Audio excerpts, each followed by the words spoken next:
I want to start with our original topic for today was going to be, and let me make sure I've got this right, why banks need to accept the new reality and change their risk appetite.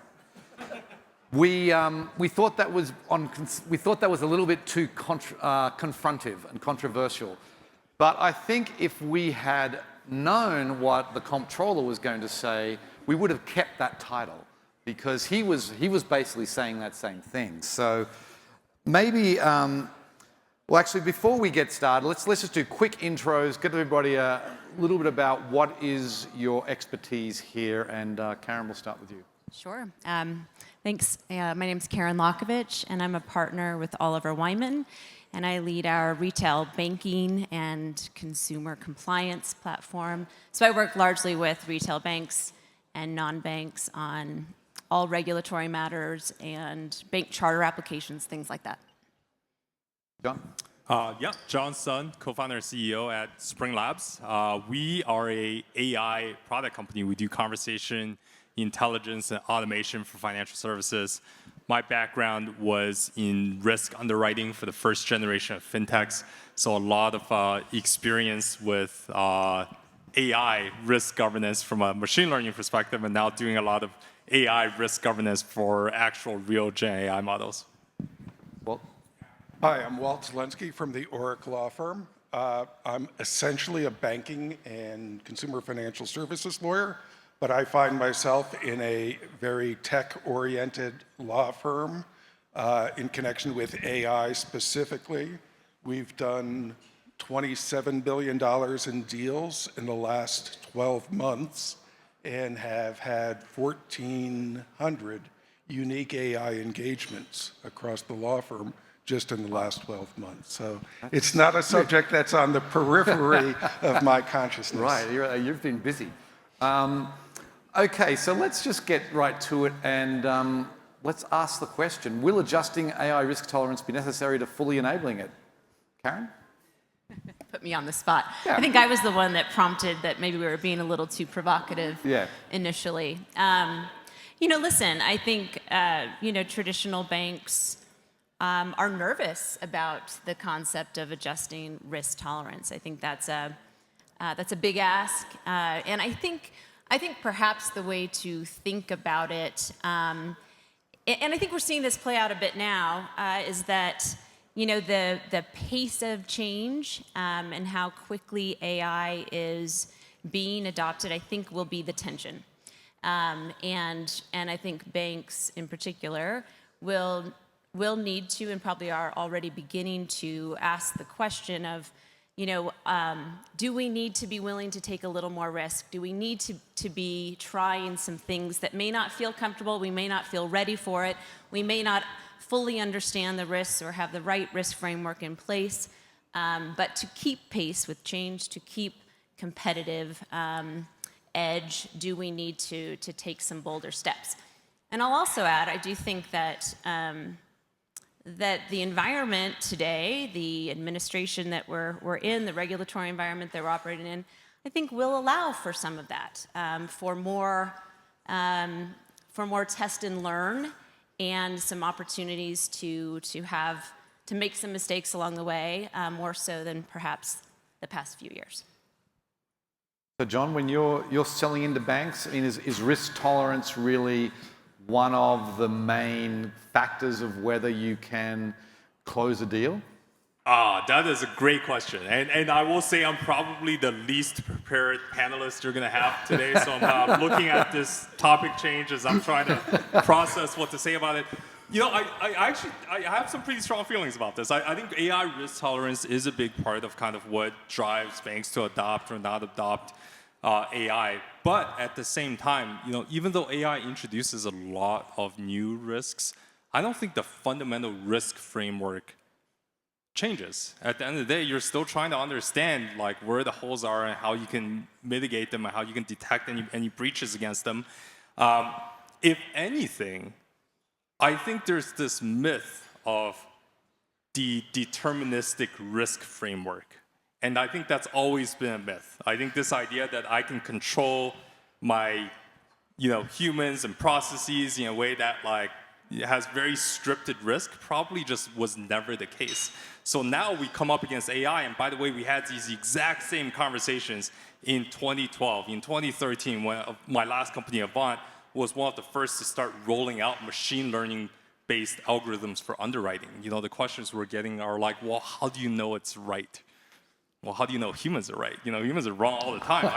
I can prove statistically that there's this many false positives and this many false negatives out of the sample of X, and that's probably the best you're going to be able to do from a risk acceptance perspective, even when it comes to the more deterministic kind of risk frameworks.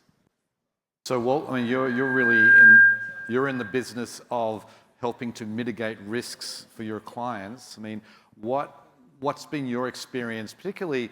I'm curious about when you're working with banks, in particular, how those banks have kind of felt the need to really put the brakes on.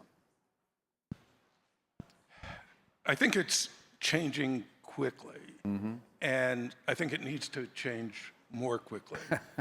I mean, we're talking about risk and the inherent policies today of how the bank deals with risk mitigation. What about fraud? What about AI-enabled fraud, right? Are you going to combat AI-enabled fraud with spreadsheets? We're in an arms race, and that is risk mitigation, right? It's like trying to combat AI-enabled fraud or AI-enabled defeat of your AML systems or your OFAC systems or what have you. Combating that with spreadsheets is like protecting yourself from a drone strike by holding up an abacus to protect you. That just doesn't work, right? It's a tool, and it's a tool that can be utilized, among other things, for risk mitigation. So then are we seeing now, like you're saying, it's changing, and obviously if you're a bank and you're at this conference, you have a higher risk tolerance than the average, I would argue. But what's your, and maybe Karen, I'd love to get your perspective on what's your advice for increasing risk tolerance?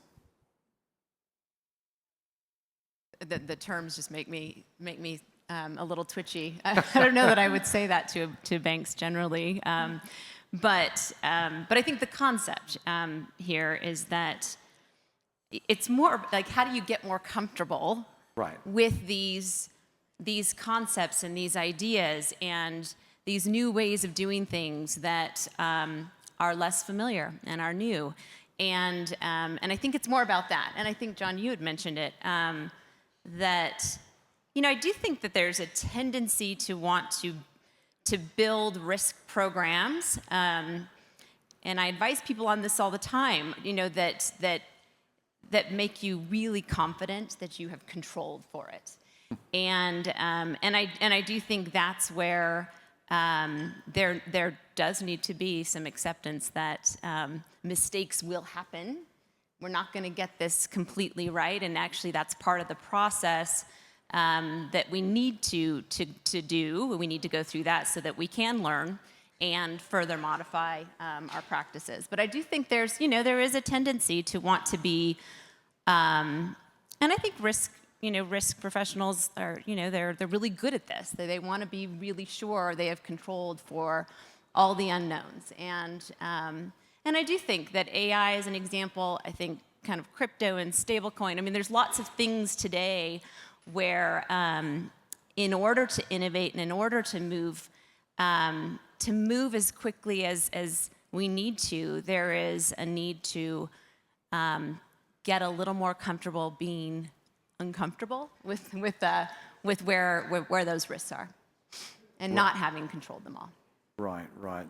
So then the challenge is that technological change is happening so fast, right? It's there's where we are today is vastly different from where we were 12 months ago. If we're coming here this time next year, there will have been quantum leaps on what we have today.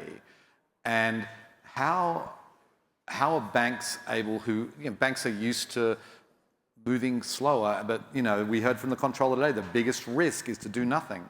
So how are we able to kind of match, how can banks kind of keep up, I guess, is what I'm saying. Walt, do you want to try that one? Well, I mean, you just have to get with the program. There's really no substitute, right? And the former comptroller yesterday spoke about one example of banks being slow to adopt and getting hurt by it. He used, I think, a perfectly good example, but not the most dramatic one, which was reluctance to use the cloud and to stay wedded to premises-based servers and rack up eye-watering IT expenses while fintech was iterating 10 times faster than, as you say, slow-moving banks. Take mobile payments, right? How much of mobile payments has been taken over by big tech, right? That's banks' lunch that's being eaten. It's huge swaths of particularly consumer payments markets because banks were too slow. And there's myriad examples. I can list many of them. If you're too slow on this one, okay, you lost a chunk of business, but if you're too slow on AI, what are going to be the competitive ramifications? We are already seeing the clear signals of competitive asymmetries, right? I don't know if you've heard it, but it's hard to avoid, hearing folks from JP Morgan Chase, including its chairman, talk about the 400 to 600 use cases that are existing now at the bank. Tech and fintech don't have the same risk tolerance. And just being blown away in the competitive marketplace is a risk as well. Right. So John, when you are talking with banks and you actually get them over the line, obviously that means their risk tolerance is such that they're happy to bring in new technology. When you get the yes, what is there some sort of defining reason that they're able to get over that sort of hump? I mean, I think it's a lot of times it is an education process. I mean, we have run into banks that have kind of had that learning on their own, but they're few and far in between. A lot of times for us, it is an education process, and I'm not sure it's necessarily like to Karen's point. I'm not sure it's necessarily like broadening their risk appetite as much as kind of giving them the vocabulary to kind of assess risk in this type of kind of new paradigm and the tools to be able to do that. So I think the banks that have dealt with programs or themselves who have algorithmic underwriting are a little ahead of the curve here because they know terms like false positive rates and false negative rates, and they have seen model risk governance scorecards and all of that. And really, that's the vocabulary that you need to assess AI risk. One of the exercises we go through with all of our partners is what's called a human evaluation exercise that establishes a baseline hallucination rate and false positive and false negative rate. And that's giving them the vocabulary to be able to assess that risk that otherwise through traditional risk frameworks they wouldn't have. Right. So what if you're a community bank that's done, let's say you've done commercial real estate, maybe a little bit of small business lending, and you've never, you still underwrite the same way you did in like the 90s, shall we say. Like, what's the process? I mean, it feels like those kinds of banks are not going to be able to change very quickly, and they're going to be left behind, right? I mean, how do you kind of approach that kind of conversation, or is it, just, I was going to say a hopeless case, but I don't want to say that. I mean, how do you get the banks that are not really on the cutting edge to pay attention? I'm open. Anyone can jump in. I'm being put on the spot. You know, that's interesting. I feel like to find a bank, even a small community bank, that isn't thinking about this is probably rare, if possible. Yeah. I mean, I think they all are. That's fair. I mean, you know, and so maybe they don't have the systems and maybe they don't have the processes that are fully enabled. But with, I'm sure, you know, you've got people who know what they're talking about here. I do think, John, you were making a good point that I really liked, which is part of getting comfortable with things that are new and perhaps riskier is about education and awareness. And I think that's one of the things that I think holds people back a bit, is the thing that feels foreign and unknown and unsure, you know, you're more reticent to step into. And so I do think, you know, and even for your community bank example, kind of just understanding, you know, having knowledge about what the risks are, what it looks like, what does good look like, what does a kind of, you know, good risk management look like, and then, you know, again, back to your community bank example, what's kind of the path to it, you know? So you may not be able to jump from sort of, you know, the 1990s underwriting to some fully kind of agentic AI capability, but there are steps you can take, and there's a journey to getting there. And I think, but I do think it starts with just knowledge, and I think confidence, you know, comes naturally once you understand what you're looking at. I think that's a great point. And let me just make it sharper in certain, like using AI is not an abdication of risk management, right? You know, you have, to some degree, you need to sell this to regulators. Hopefully, you know, obviously the mood music, the regulatory mood music has changed, but you're still going to need to sell that internally and the like, right? You know, the risk management is in the product development or the due diligence if you're a smaller bank buying rather than building. And, you know, you have a product where governance is built in, and hopefully a great product where governance is built in better than what you had before. It's easy to sell when that's the case. It is not an abdication. It's just a better tool. Okay, so and then do you think, I mean, given what we heard this morning, and I'm not exactly sure whether Travis Hill from the FDIC feels exactly the same way, but it sounds like they may have a similar mindset. That, it seems to me, has given a green light, I mean, to taking some risks. Would you, I mean, once this kind of message filters out, and I think, I mean, I'd like to see every community bank, even if they're not SEC regulated, should watch that video from this morning, and we'll be posting it sometime shortly. But I think are we going to see, like, it doesn't feel like regulators are going to be necessarily the impediment like they have been in the past, certainly for the next maybe 3.5 years, right? So I mean, banks have often said, oh, the regulators won't go for that. If that argument is gone, does that make it easier for like bank boards to get on board with these changes? I mean, to Walt's point, I mean, there's no abdication of risk governance, right. So they still need to build up the muscle to be able to kind of, you know, control the risks for at least that's what we've seen kind of going to a new bank, and it's kind of no secret that I think a lot of the early adopters of this surprisingly have the strongest, you know, governance programs, because they feel like they have the ability to kind of adopt, you know, new products and fit it into their existing risk frameworks, and they have the vocabulary to describe it, and they have the ability to kind of, you know, insert the risk management around it. So I think it's a bit of a not necessarily kind of accurate that like the early adopters are the ones with the most forward-leaning kind of like, you know, risk tolerances. I don't think that's actually true. I think a lot of the early adopters are folks that feel confident in their risk tolerance. Huh.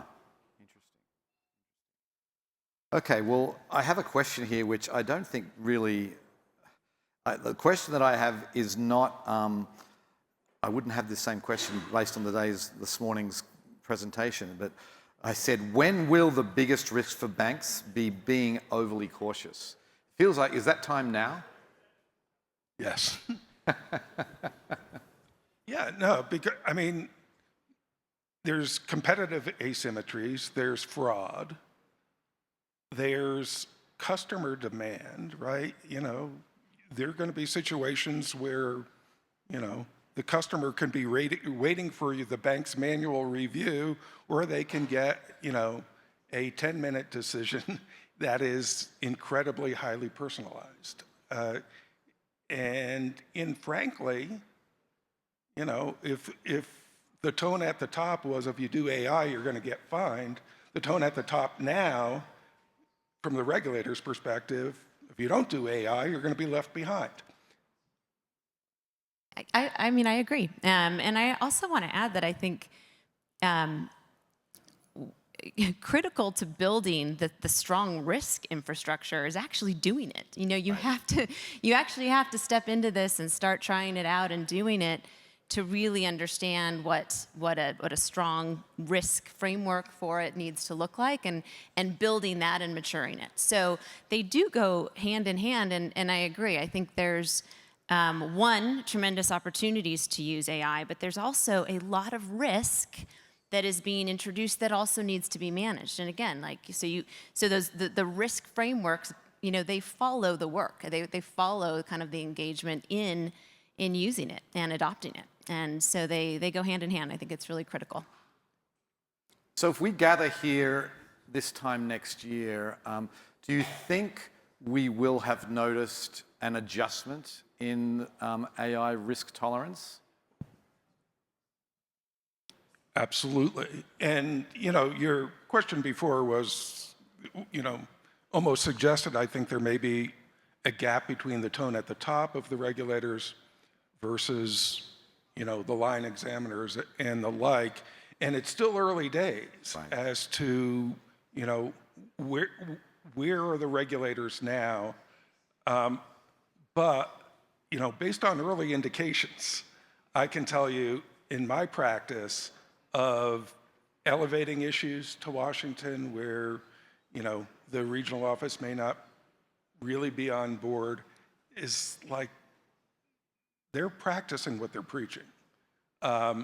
And if your line examiners aren't, there may be avenues to get them in line with the tone at the top. So would you say there's been a massive shift in the last year on that particular piece?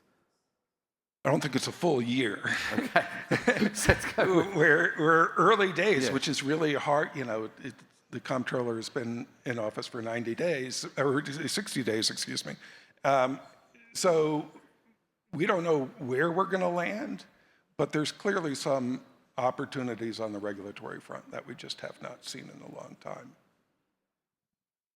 And I'd say, I mean, I think a year makes, I think in the world of AI, yeah, a year will make a tremendous difference. A year ago, talking to retail banks, you know, we were talking about use cases. They were sort of trying some of them out, but not really actively adopting them.